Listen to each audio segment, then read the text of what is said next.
It's a blessing to have this opportunity on the final day of this work week on Friday to be with you for the word of encouragement. Today we're looking at Hebrews chapter 12. What a chapter.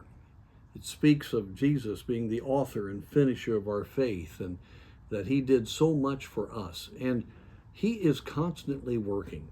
We have, of course, those verses that speak of the fact that whom the Lord loveth, he chasteneth. And that word for chastening is paideia in the Greek. It means the full training of a child so that they can be all that they should be as they grow up. And certainly chastening of discipline is definitely a big force of this section here.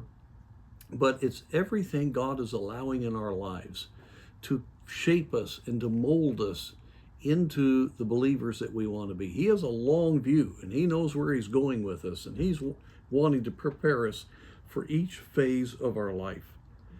And so we need to embrace all the things that are happening in our life. And as that passage begins to come to a conclusion in verse 10, for they verily, speaking of our parents and fathers, for a few days chastened us after their own pleasure, but he for our profit, that we might be partakers of his holiness.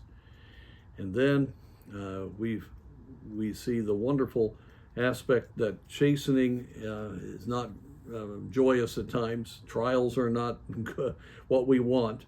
However, nevertheless, in verse 11, afterward it yieldeth the peaceable fruit of righteousness unto them which are exercised thereby.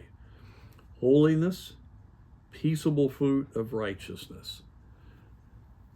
When we are walking in victory, overcoming the flesh, the Spirit of God is in control, we're thinking right, that's when our lives have the wonderful refreshment of what life is all about.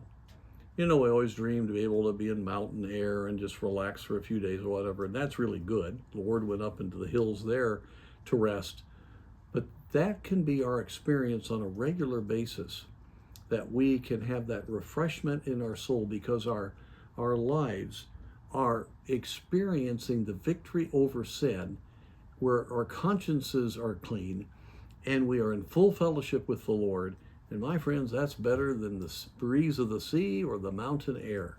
It is a wonderful experience to be in that place that we know at that moment, by the grace of God, not our works, but by the grace of God, we are living as we ought to.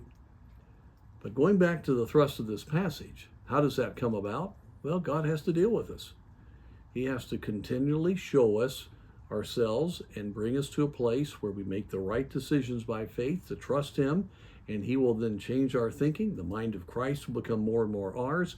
We will learn the word of God. And so trials and difficulties in life need to be embraced as God's means to child train us.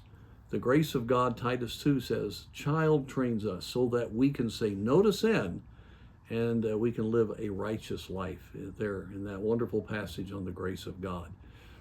And so let's rejoice today. Let's be encouraged. God is sovereignly working.